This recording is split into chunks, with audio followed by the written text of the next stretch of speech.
आज हम संविधान संशोधन के इतिहास के बारे में जानेंगे कुछ, फिर उसके बाद हम संशोधन को एक एक विस्तार से जानेंगे।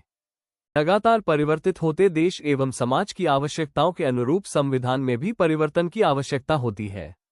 इसीलिए सामाजिक, आर्थिक एवं राजनैतिक परिवर्तनों को ध्यान में रखते हुए प्रत्येक संविधान में संशोधन की व्यवस्था आवश्यक है, ताकि संविधान को परिवर्तित परिस्थितियों के अनुकूल बनाया जा सके। वस्तुतः किसी भी संविधान में दो प्रकार से संशोधन हो सकता है। पहला अनौपचारिक, दूसरा औपचारिक। अनौपचारिक संविधान संशोधन। अनौपचारिक संविधान संशोधन का अर्थ है कि संविधान में घोषित तौर पर संशोधन न किया जाए, किंतु तब भी संविधान के प्रावधानों में परिवर्तन आ जाए।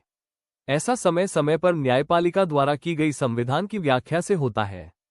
औपचारिक संविधान संशोधन, इसका संबंध संविधान को संशोधित करने की उस प्रक्रिया से है जो संविधान में ही लिखी गई है। भारतीय संविधान निर्माता विश्व के संघात्मक संविधानों के संचालन की कठिनाइयों से पूर्णतः अवगत थे, इसलिए उन्होंने संविधान संशोधन के लिए अत्यधिक लचीली या कठोर प्रक्रिया को अस्वीकार करते हुए एक मध्यम मार्ग का अनुसरण किया। भारतीय संविधान में संशोधन की प्रक्रिया दक्षिण अफ्रीका के संविधान से ग्रहण की गई है। संविधान संशोधन के प्रावधान। संविधान संशोधन में 3 प्रकार के प्रावधान दिए गए हैं। पहला, साधारण बहुमत द्वारा संशोधन। दूसरा, विशेष बहुमत द्वारा संशोधन। तीसरा, विशेष और राज्य के अनुसमर्थन द्वारा संशोधन। पहला, साधारण बहुमत द्वारा संशोधन। संविधान के जिन उपबंधों अनुच्छेद -368 के अंतर्गत संविधान संशोधन से नहीं है, उनमें संशोधन के लिए अत्यंत लचीली प्रक्रिया अपनाई गई है। ऐसे उपबंधों में संशोधन करने के लिए संसद का साधारण बहुमत अर्थात दोनों सदनों में उपस्थित तथा मत देने वाले सदस्यों के आधे से अधिक की सहमति ही पर्याप्त होती है। साधारण बहुत से किए जा सकने वाले अनुच्छेद। अनुच्छेद 1, 2, 3, अनुच्छेद 75, 97, 125, 165 का 5, 221 का 2, अनुच्छेद 105 का 3, अनुच्छेद 106, अनुच्छेद 120 का 2, अनुच्छेद 124 का 1, अनुच्छेद 135, अनुच्छेद 169 का 1, अनुच्छेद 239। विशेष बहुमत द्वारा संशोधन। संविधान के अधिकतर उपबंध विशेष बहुमत, स्पेशल मेजॉरिटी द्वारा ही संशोधित किए जाते हैं। जिन उपबंधों का संबंध भारत के संघीय ढांचे, फेडरल स्ट्रक्चर से है, उन्हें छोड़कर अनुच्छेद -368 के अंतर्गत संशोधन माने जाने वाले शेष सभी उपबंध इसी वर्ग में शामिल हैं। नंबर 1, सदन की कुल संख्या के बहुमत का समर्थन प्राप्त होना चाहिए। सदन की कुल संख्या का अर्थ सदन की औपचारिक कुल संख्या से है, न कि तात्कालिक इमीडिएट संख्या से।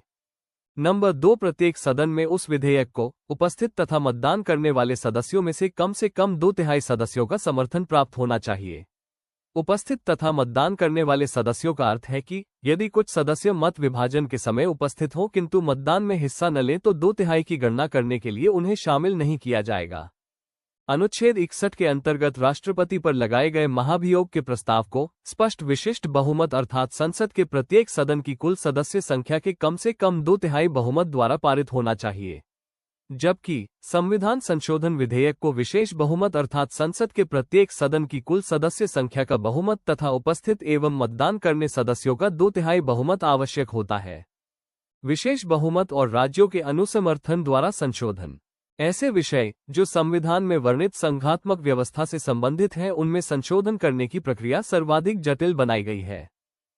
ऐसे विषयों से संबंधित संविधान संशोधन विधेयक को सर्वप्रथम संसद के प्रत्येक सदन द्वारा उपस्थित और मत देने वाले सदस्यों के कम से कम 2/3 बहुमत द्वारा पारित किया जाना चाहिए और यह भी आवश्यक है कि ऐसा बहुमत उस सदन की कुल संख्या के बहुमत से अधिक हो।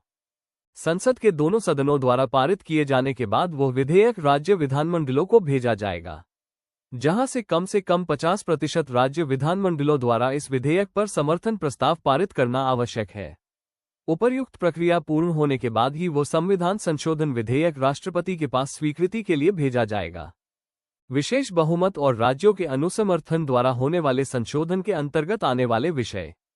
अनुच्छेद 54, राष्ट्रपति का निर्वाचन। अनुच्छेद 55, राष्ट्रपति के निर्वाचन की प्रक्रिया। अनुच्छेद 73, संघ की कार्यपालिका शक्ति का विस्तार। अनुच्छेद 162, राज्यों की कार्यपालिका शक्ति का विस्तार। अनुच्छेद 241, संघ राज्य क्षेत्रों के लिए उच्च न्यायालय। भाग 5, अध्याय 4, संघ की न्यायपालिका। भाग 6, अध्याय 5, राज्यों के उच्च न्यायालय। भाग 11, अध्याय -1, संघ व राज्यों के बीच विधायी संबंध।